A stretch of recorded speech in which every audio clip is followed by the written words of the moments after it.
Hey, I'm Brandon, I'm Steven. and this is the Basic Sports Show.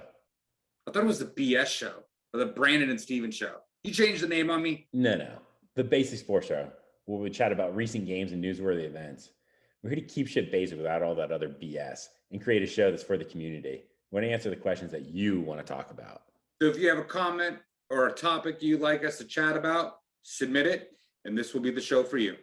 All right, we're going back to our normal format and start off with college football today. Way too much happened this weekend in college football. You know what? Signings, like everything that could have happened this weekend happened.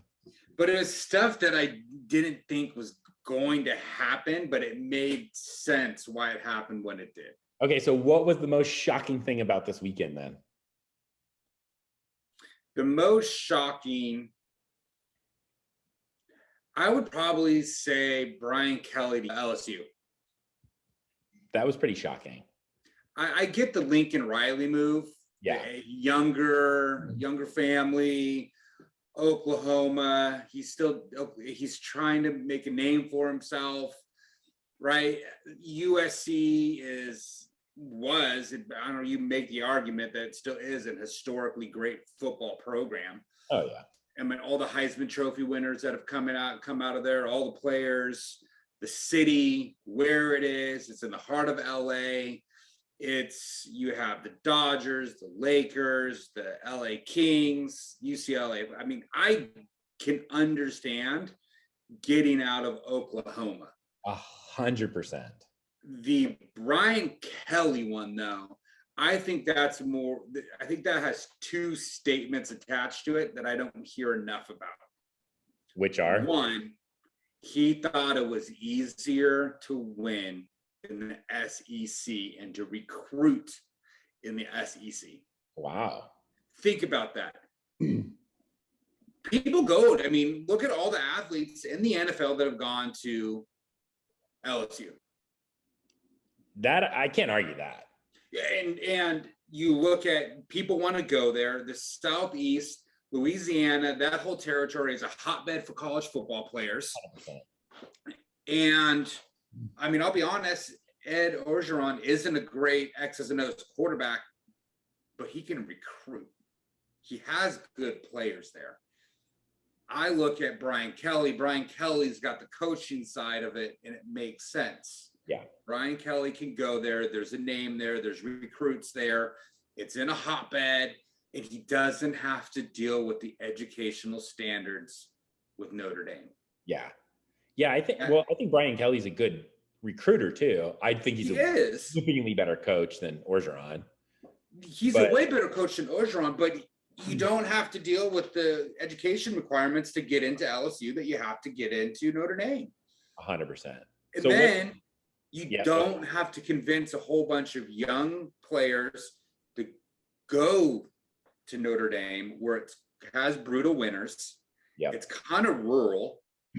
It's got weather, and it's a historic school, but there's recruiting things that you got to deal with.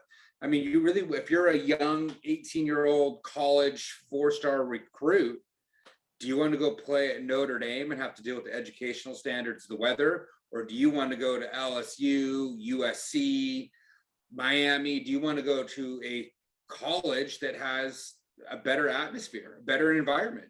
Well, the other thing too at Notre Dame is you don't ever, unless you win a national championship, you don't win anything ever. You can't win a conference, right?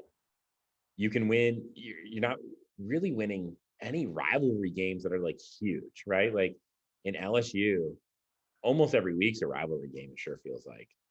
Yeah, I mean, you have, if you're going to Notre Dame, you have your SC game and your Stanford game. Those are your big rivalry games. So this is the bigger thing about Brian Kelly that I think is being missed about him going to LSU. Is Notre Dame has no chance of getting into the playoffs then. That's the thing I thought was interesting is Brian Kelly is knocking on the front door of getting into the playoffs. So all he needs is Alabama's going to lose, and then all he needs is Oklahoma State or Michigan to lose. Like he's there, and for him to leave, he knows something's happening, or he knows like he doesn't have the team that's going to go win it all or something. You don't leave a team that's sitting at number 7 overall right now, that has a very good chance.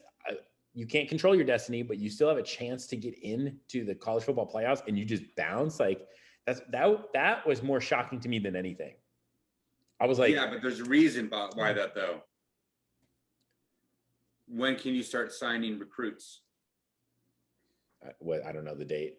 It's like it's coming up. I forgot the date. It's coming up, and that window is really short.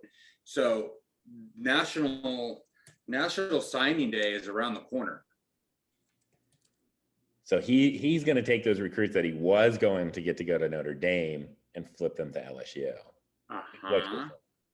That's why you saw all those people decommit for Oklahoma.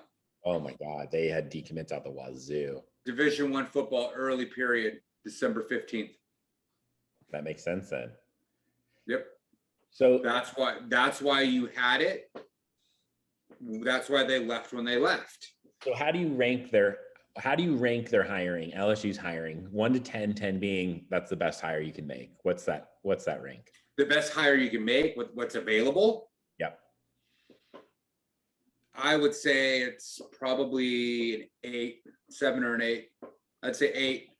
Because you didn't get Lincoln Riley, and you're not going to get Saban, or you're not going to get Dabo. I'm not sold on Lincoln Riley yet, though. But you're not going to get Lincoln Riley from Oklahoma to LSU, because that's just, you're moving with the conference dissolving, or them leaving the conference and going to the SEC potentially. Yeah, he's not going to do that. Good talent at Oklahoma. Yeah, it's easier for him to get talent at SC. So what available? He wasn't going to get. They weren't going to get Lincoln Riley, and they weren't going to get Nick Saban or Dabo. So out of what's available, I drop it down to an 7 or an 8, because you're not going to get those 3. Yeah. And you're not going to get Jim. He's not leaving Michigan. No, that's the thing is, like, I honestly think of everybody available. Like, I can't think of anybody where it's like, what were they thinking? Nothing jumps out to me where it's like, you go get this guy instead. Like, maybe Cincy's coach, but he's not going to leave. Unless you go get, and I can't believe I'm ever going to say this, and like, please forgive me, is you go get Lane Kiffin. The dude's a baller. He went through some. But you're not going to get Lane Kiffin. He's bounced around. Lane Kiffin needs to stay where he's at for a little bit and put together a string. He goes to Tennessee for a year, leaves. Then he goes to SC, gone. Bounces around, goes to Alabama. He's finally, where did he go to? Central Florida, and then now, where did he go before? He's at Ole Miss right now, right? Yeah, Florida Atlantic. Florida Atlantic, right? He's got to stay somewhere. He'll become a journeyman. He needs to stay where he is. So you're not going to get Lane. He's not going to bounce. I don't think you're right on that. I think Lane's got one more move, and he could stay somewhere and go. And maybe it is Ole Miss. Maybe he just stays there a long time. I don't see Lane Kiffin wanting to stay in Mississippi that long. I can see him getting to an LSU, an Auburn, maybe a Florida. Like, I could see that happening still. No, I could see. Don't get me wrong. I'm not saying it can't happen. I'm just saying right now it can't. He's got to build something, and he's got to put a little tenure in and get a track record somewhere. He's a good coach, but he's bounced around a little too much. He's got to let some dust settle and stay. That's why I don't think today you're going to get a Lane Kiffin. See, I think he straightened things out once he got to Alabama. And then obviously he went to Florida Atlantic and won a shit ton of games. Then he came to Ole Miss. He's got them sitting at number 8, 10-2. I think and listen, I don't know how I'd feel if South Carolina ever hired him. Like, he wouldn't go to South Carolina anyway. He wouldn't go to South Carolina, but it would be, you're right. I think it would be a Florida. It would be the next tier up in the SEC. Yeah. That's where he would go. But I don't think anyone's going to gamble on that right now. But I look at Brian Kelly or Lane Kiffin. Who would you rather have? Right now, if I'm LSU, I need someone that's going to like dig me out of these trenches. They've got great recruits. They always have. That you need someone that's going to be able to coach. And I think he's a great hire. I honestly do. Like, when that came out, it was like, that makes sense. Now, you play in Notre Dame and the teams you play against all year, and then going to LSU and playing against Alabama, Auburn, Texas A&M, now soon to be Oklahoma or Texas. Then you've got on the other side of things, you play Georgia, Florida, like Kentucky now is a solid team. You're not messing around. You got 6 ranked opponents a year now, and Notre Dame was playing 1 a year. It's maybe 2 if Stanford's got a good season going. But I think he's a good enough coach. So, all right. I like that. I like the Brian Kelly hire. I do. Right. And the Lincoln Riley hire makes sense too. Like it makes thing that happened this weekend to me was Michigan beating Ohio State. That we neither one of us called that. We were like, Ohio State's going to win that game. And they put it 2-2. There was at one point in the third, I thought Ohio State was going to make a little run. And I was driving, stopped and got gas, looked back on like ESPN and Michigan was back up like 3 scores or something like that. And I thought they were going to collapse in the moment that I was like kind of flipping through. I was like, man, here's Ohio State. Here they come. Like, this is it. And Michigan just was relentless. It was shocking. To me, what it said this weekend was the clear number 1 team is still Georgia. I don't think there's any argument on that. And I think the clear number 2 is Michigan. Their resume this year was very impressive. Their only loss was that super close game to Michigan State. Otherwise, they'd be sitting here at 12-0. I think it's clear 1 and 2, and then there's everybody else. I text you this weekend. I don't necessarily disagree that Georgia's number 1, and they're a clear number 1. I don't disagree with that. Yep. I just look at, yes, did they play some teams when they were ranked early on, Arkansas, that were highly ranked and were on a tear? Yes. Yep. But look at all those teams. Where are they going to end up? Right now, it's only, one's in the top 25 that they played this year? Today? So I look at it and I go, yeah, they're a great team. Are they destroying people? Absolutely. Is their defense the best defense in college football? I would say right now, yeah. They're not letting people score. People aren't moving the ball. They don't turn the ball over. They're scoring at a good efficiency. Have they played a gauntlet? I think Michigan's played a tougher schedule than Georgia has. I think so too. So I think, yes, there is a clear number 1.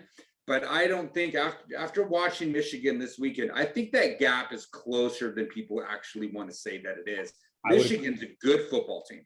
Michigan's a great football team. Good football team. They controlled that game.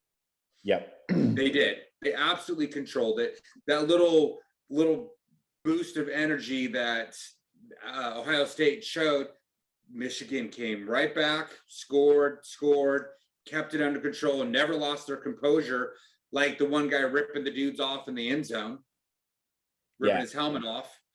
They weren't losing their composure. They were playing really well, and they controlled the football game. Here's the thing. It's if college football playoffs were played outdoors in the North, especially, I think that changes a lot. It does change a lot but look at the quarterbacks. You jumped into the NFL. Look at the quarterbacks who do really well in the Northeast. Yeah. Ben Roethlisberger, he's a big guy. Tom Brady's a good size player, but he doesn't throw. He doesn't have a big arm like Ben, but he makes good football decisions, and he takes those checkdowns, which I want to talk about that because he checked down a lot, and he gave what the Colts gave him. That's a different conversation. But then you look at Carson Wentz in Philadelphia. He's a big guy, but historically, John Kelly in Buffalo, you have your big quarterbacks do really well, and it's a different style of football. You got to be able to run the football too. Yeah. Because as soon as it gets cold and you're outdoors, that ball doesn't fly as far. Well, my thing was, if Georgia had to go up and play Michigan right now, in Michigan, I say Michigan wins.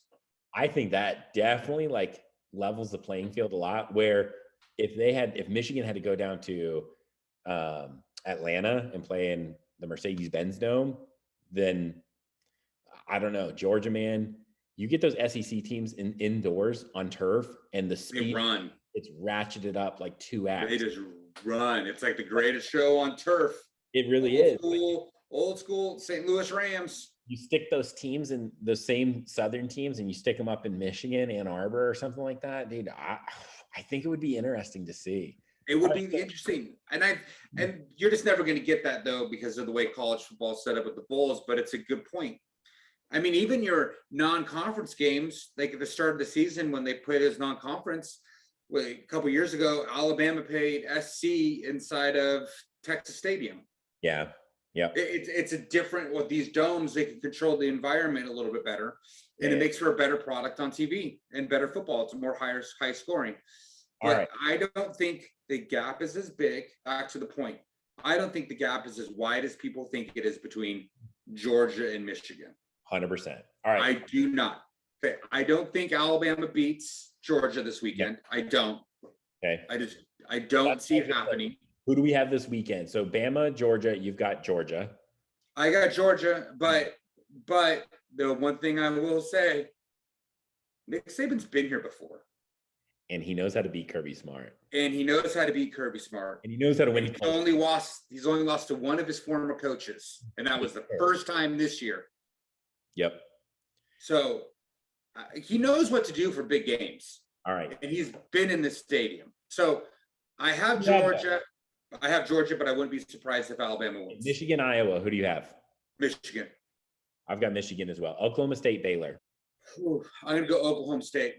I want Oklahoma State just so that they freaking get in and like it kind of settles the debate.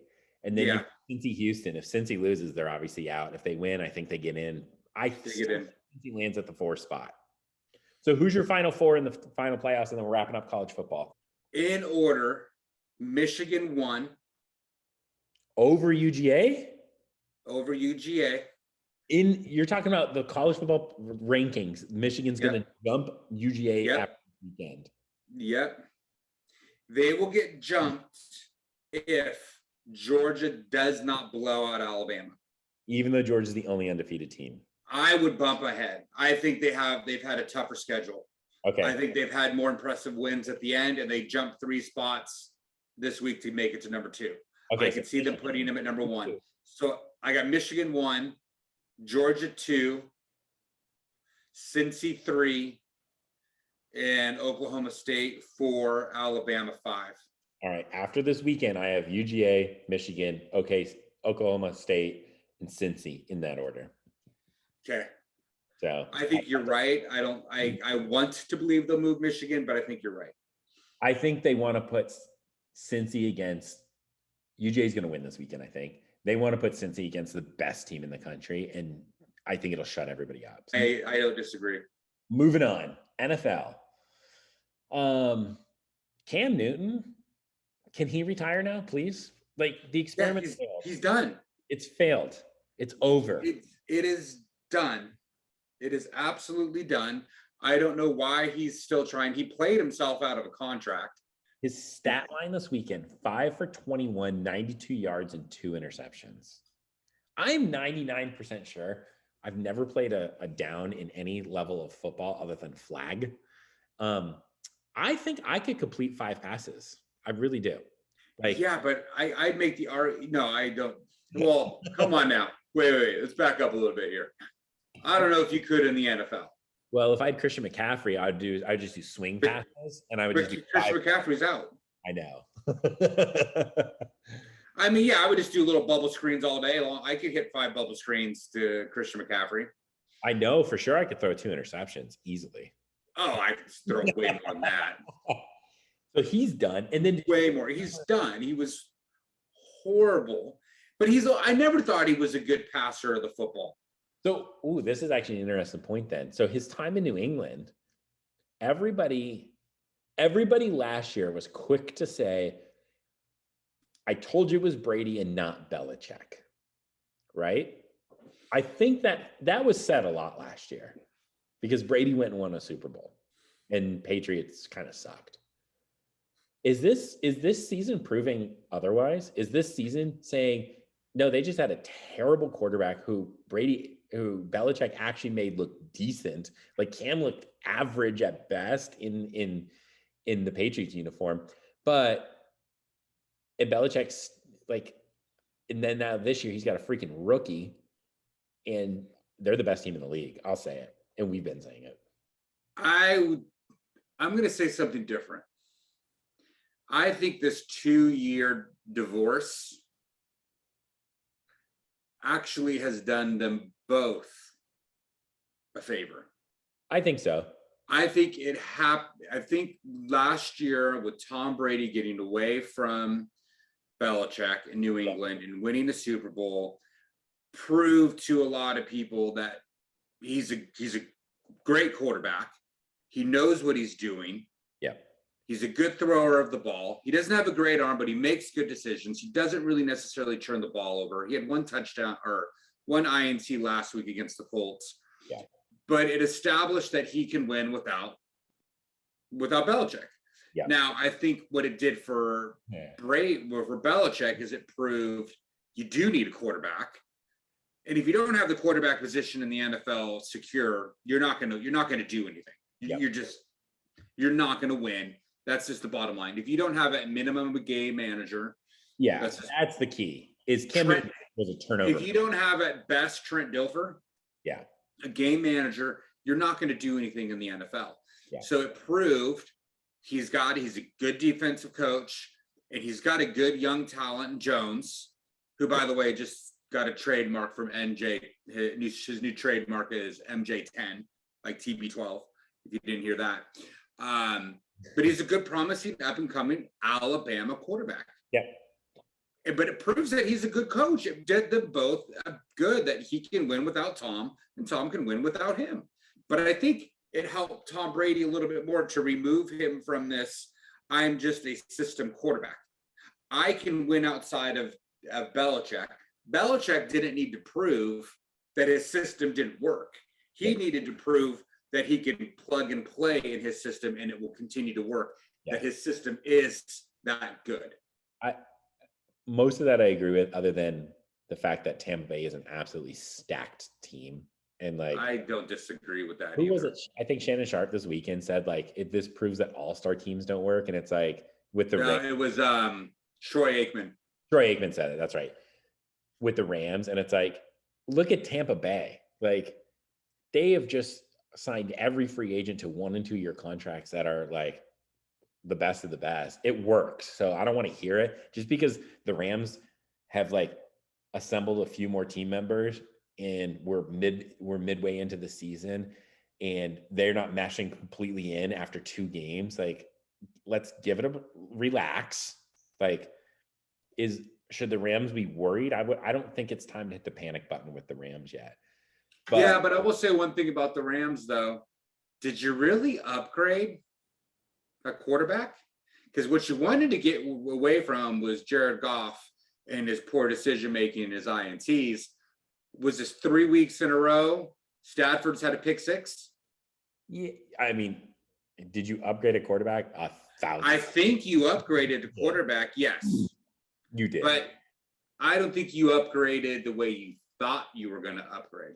No, I think they're just going through like a little. I mean, listen, they're also not playing slouch teams. They play Tennessee, San Francisco, Green Bay. Like, those are some good teams in that mix, right? They played well against Green Bay. They got thumped by San Francisco, and they got thumped by Tennessee. So I don't know. I think they're going to work through their things, but we'll see. I don't know.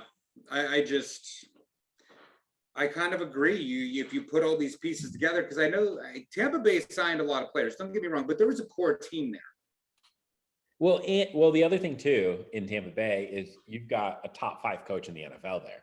Oh yeah, Bruce Arians is an underrated coach. Yeah, you've got Belichick top. Nobody's going to argue that. After that, you've got probably like Tomlin. You've got Reed. You've got Harbaugh, and I think that's maybe like a Sean Payton too. Yeah, you have Sean Payton for sure. But then you also Bruce Arians is in that mix of like whoever's 2, 3, 4, 5, 6 in coaching. Like, Belichick is clear 1, and then you've got that other group of like who I just named off. You've got that group, and Arians is in that group, and there's no argument. McVay can be that Yeah, no, I don't disagree with that. Bruce Arians is a good quarterback, but yeah, I think it did both the world a favor for them to divorce. Yeah. And I think they're both coming up and showing that they're great football. They're great football minds. I would It's plain love, and simple. I'd love to see Belichick win it all this year. That'd be kind of interesting to have Brady win it, then Belichick. Because the debate would go on forever on who. Oh, it would go on forever who it was. But I also think the debate would also kind of figured it was both of them. The answer is that it was both of them. It was a great match. Yeah. It was a perfect fit. It was a perfect relationship because we've talked about it before, but you also take into consideration when Tom Brady took over in New England, they had a great defense. They had a great defense. And he could win and get reps and get experience, get comfortable with the complexity of Belichick and the Patriot way, and still win. And then once he got comfortable, then it became more of a Tom Brady thing. But he had that luxury, and I think Mac Jones is getting the benefit of that now. They have a great defense. Yes. Great defense. Yep. And he's able to learn how to play the position of quarterback. And his mistakes can get covered up, but he's not making a lot of mistakes. And people forget too, Matt Castle went 12-4 that year with the Patriots, and Drew Bledsoe that year I think was 13-3 when he got injured in the AFC or the playoffs. They weren't bad teams. Like, they were great without Brady in both of those scenarios, and they're playing great now. Last year was, I think, more of a fluke because Cam Newton was just way worse than everybody thought he was. So, I heard a timer, but there's one last thing I want to say about NFL football. Okay. Pete Carroll, Seattle. What happens? I think he's done there. I think he's done. I personally think it's either he's done as the coach or he's done as the GM. They got to split it up and get him out of there. I think he's lost the locker room. Yeah. I think he lost the locker room 5 years ago. He did. He didn't run the ball. Yeah, when he didn't run the ball during the Super Bowl, have Marshawn Lynch run it in, I think that's what his ultimate demise was. All right. So, little quick trivia for NFL. Are they still in the league? All right. First one, Matt Barkley, the old USC quarterback. Yeah, he's in the AFC. AFC South, right? Where is he? He's not in Jacksonville. He's Carolina? Carolina, NFC South. Close. NFC, okay. Carolina, you got the right team. So, all right, second one, AJ McCarron. Alabama boy. Alabama. What was his girlfriend's name? She did it. Catherine something. Catherine McPhee. No, Catherine McPhee was the girl on we would call it with the show where they had all the contestants. Why can't I think of it? America's Got Talent. No, American Idol. Yes. What team? He's still in the league. Atlanta. Yeah. Wow. All right. Both of them are still in the league. All right. Moving on. I'm trying to remember who he got drafted by. Cincinnati, right? I think so. Yeah, McCarron was Cincinnati. All right. On to the NBA. So you brought this up earlier. And I knew it, but I would never thought about it because I'm just obsessed with the Warriors, and I think Steph Curry is like I still think he's the most underrated player of all time. He won that divorce, by the way. Who? Curry? KD. Oh, KD. Think about it. Who's got a better record? Who's still playing at the top? I would argue that Golden State's got their ish together. You're saying Golden State won the divorce? No, Golden State and Steph. And Curry. Okay, I thought you were saying KD did. I'm like, dude. No. Golden State and Steph won that divorce. 100%. 100% they won that divorce because I don't think Brooklyn's got their stuff together. I think Brooklyn's still a mess until they figure out Kyrie Irving, which he's just got to go. Yeah. Sorry, but besides Klay Thompson, they have a pretty good young team going on. They're 18-3. I think Steph comes out of this. I think I actually have more respect for Steph today than I did before. And he's playing at a high level too. And his teams, they're just winning. So yeah, they definitely won the divorce because they got Wiseman out of it. They got Wiggins out of it. Young players. They got Gary Payton Jr. out of the whole thing too. And man, they definitely won it. But the Suns are shocking as well. The Suns have legit players that are young and in their prime.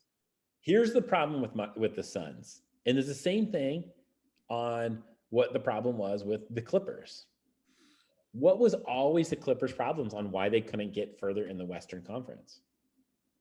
And it was always one reason in my mind. Chris Paul. Okay, and what always happened with him?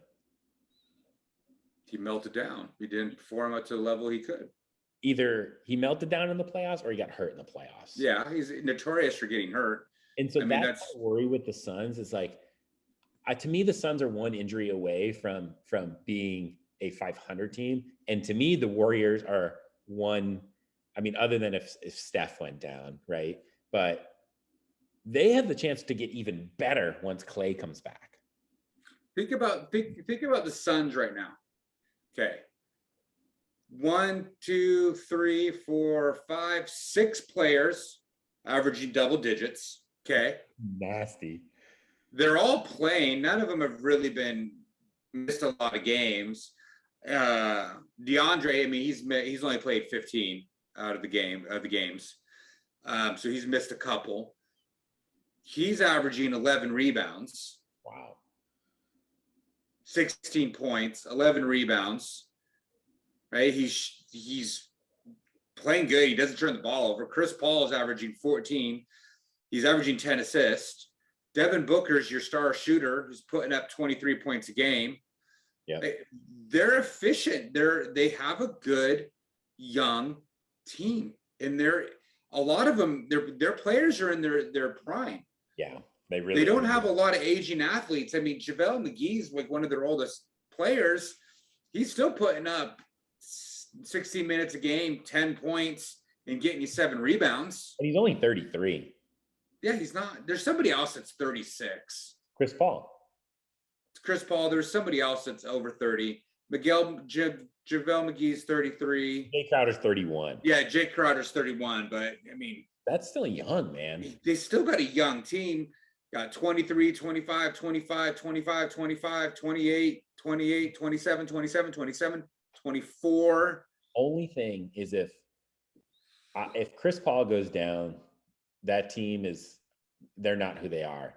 I do think if the Warriors lost Curry for some reason, Klay's coming back. And they're just going to get better with Klay. And well, here's the thing. If Curry goes away and then Klay fills in that spot, I don't think there's this massive drop off where if Paul goes down, Chris Paul goes down, who's filling that spot? There's nobody there to really fill. You don't have a good player to back him up. I mean, with Steph, you do have Klay coming back, so at least you get your shooting. You keep some shooting there, right? But you have a good team. Andrea Wiggins is averaging 18. Jordan Poole is averaging 18. Otto Porter Jr. is there. Gary Payton second. I mean, you got good young players there. So what does this mean for like the Lakers? Dude, the Lakers are sitting. Lakers are too old. The Lakers are sitting in the 8th seed right now. If the playoffs started today, they'd go play Phoenix. They're done. In 5, probably. They're done in 4. You think Phoenix would just? They're swept. What about Golden State? I think Golden State would run them out the court. Golden State will run them out. They're swept. Their team's old. I mean, I just listed off the ages of the Suns, right? You got Lakers 37, 36, 32, 31, 34. Wayne Ellington is 34 now. Jeez, he's a good old North Carolina boy. 36, 35, 30. They're old. How is DeAndre Jordan only 33? That dude's been in the league for 40 years. Isn't he out of Texas or what? He's out of the Southeast school, isn't he? A&M, yeah. Yeah. But I mean, even Russell's older. He's 33. Man, we talked about this last week. They got to figure out something to do with him. They're paying him $44 million a year. I saw that this weekend and I was like, what? Like, I knew he was on a massive contract, but 40 million a year, I was like, they're paying him more than they're paying LeBron. I think LeBron's 41. I think he's the sixth highest paid player in the league. That's where I saw it. He's either fourth or sixth, if I'm not mistaken, in the league. I was like, what are we talking about right now? Dennis Schroeder looks a lot better now, doesn't he? Yeah. What were they going to pay him? It was a 4-year, $80 million deal. Yeah, and Schroeder's only making 5.8 with the Celtics. Yeah, that's what we call regret. But I will say, Dennis, he negotiated himself out of that contract. He thought he was going to get more. He did. He wasn't that good. He just needed to come to grips with that one and just stay where he was. He should have taken that offer. That's literally the exact opposite of what we talked about with like Brady and Belichick, where like they both ended up winning in the end. This one is like the Lakers, they both lost. Dennis Schroeder both lost in the end. They like, both lost. Both of you. I mean, not like that team's doing any good, but you got to move Russ. I don't know why you got Russ. I don't know what he brings to the table. Yeah, I mean, I get it. He's high energy. He plays all out every single play. Like, I understand all of that, but what are you getting for 44 mil? I'd rather scrap that and I could pay two people 22 mil a piece. Yeah. I mean, Jason Tatum is only getting 28. You mean to tell me you would pay more money for Westbrook than Tatum? Because that's what's happening. Yeah. You're paying him 44 versus 28. I would pick Tatum any day of the week and twice on Sunday. I'm not picking Russ. I've never liked Russ. I like the idea of Russ. Yes. I like his energy like you do. But when I sit down and I look at a team and I'm going to build a team, I'm not picking up Russ. Yeah. Well, to me, there's only a few players in the league that are worth $40 million plus. And it's Steph, it's LeBron, it's KD, it's maybe Giannis.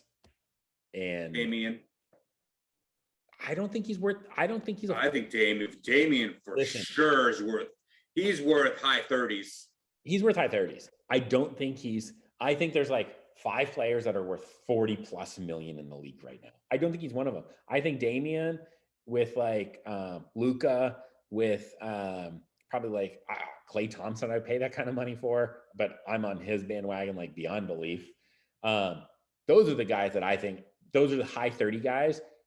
I don't think Damian and Luka are in the same league as Steph and LeBron and KD. I just don't. And frankly, AD not anymore either. AD used to be.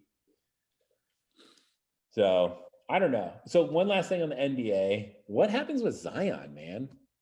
Like nobody's talking about him. He's been hurt. He gained a ton of weight. What happens? Like if you're New Orleans, like I think he's got to get out of New Orleans. Like if you're New Orleans, do you go on and trade him? If you're New Orleans, I don't know if you trade him. What are you going to get for him, though?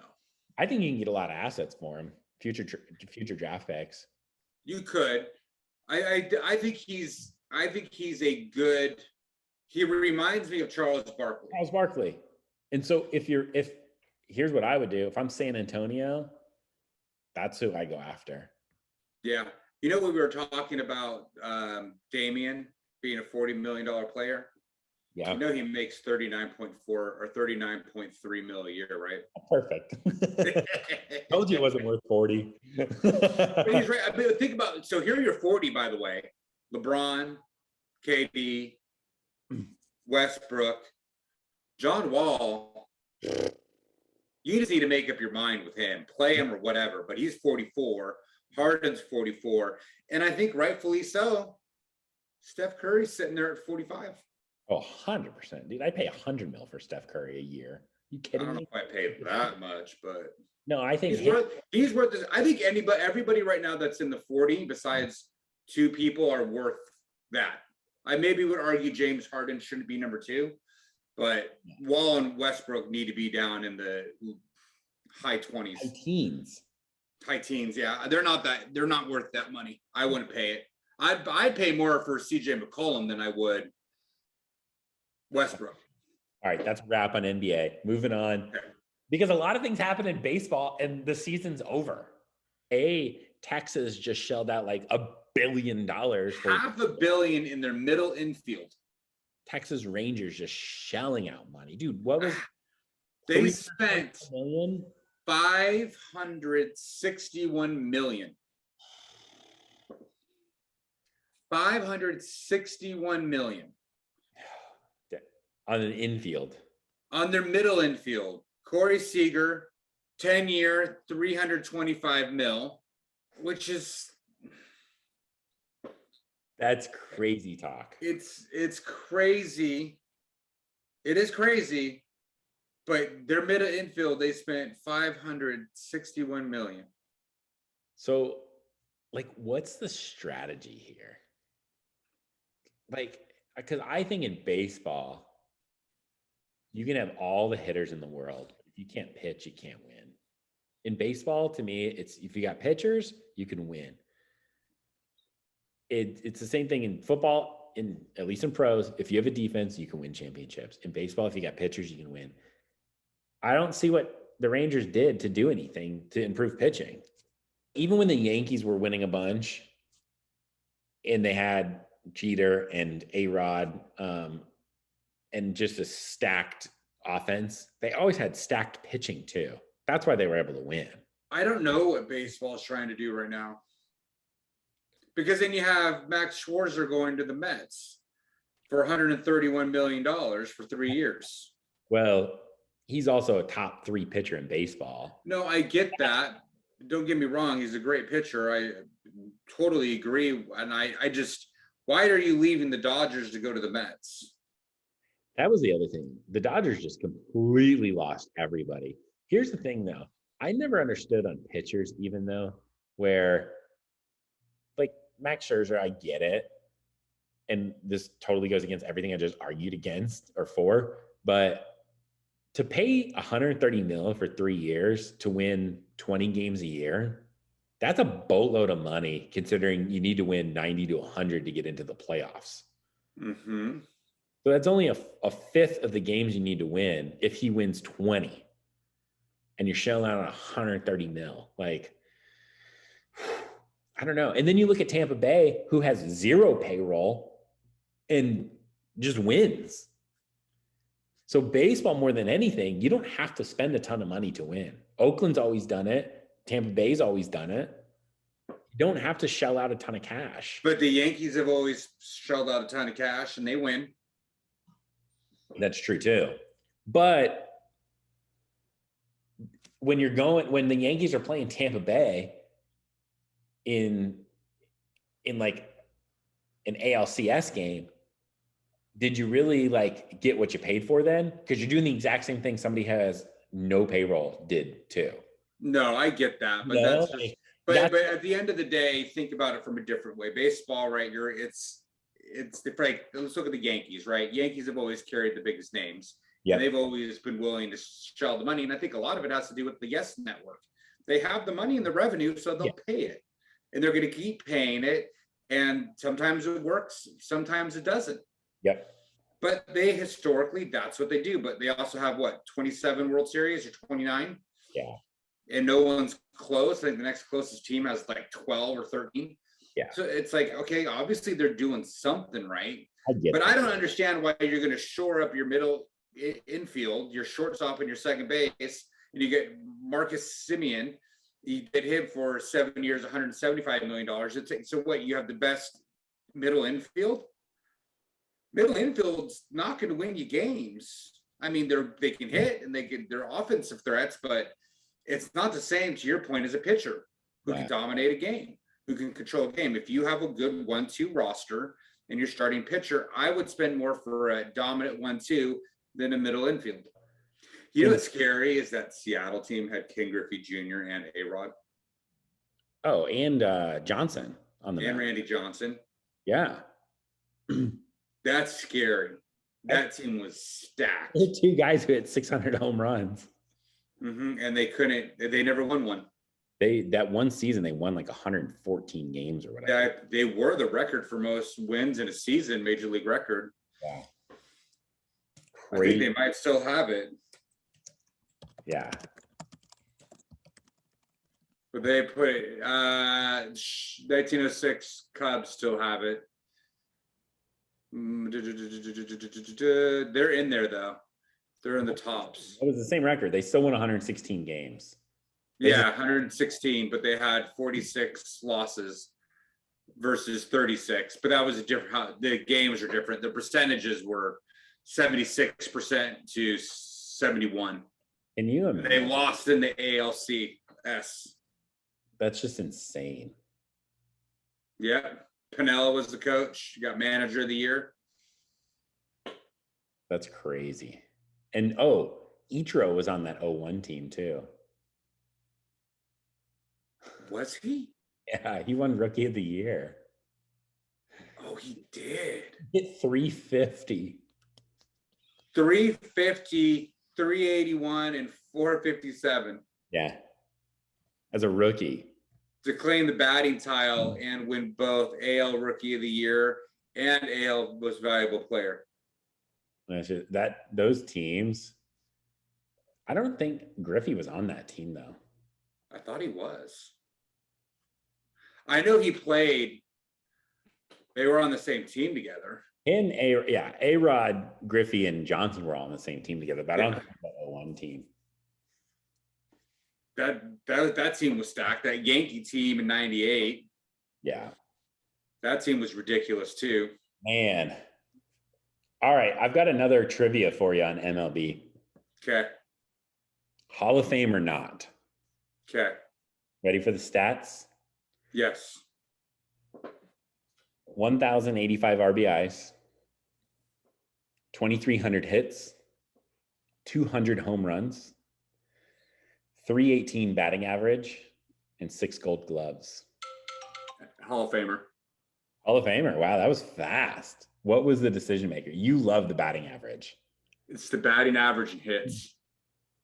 2,000 hits plus a 300 batting average. Uh-huh. You know who this was? No.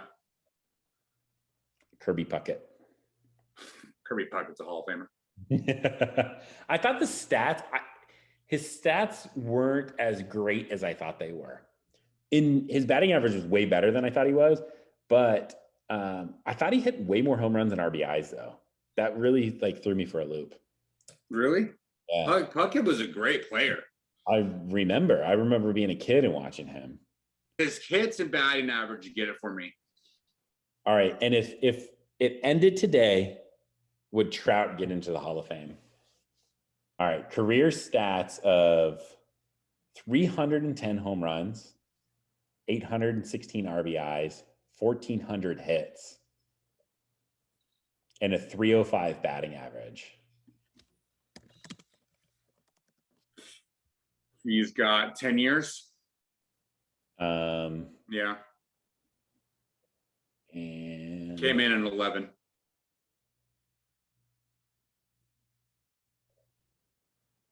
In 10 years, yeah. I think he's not first ballot. I'm gonna go today. No. I would agree. Yeah, he's not there. Today, no. He's on the bubble. But this goes back to if you let him in.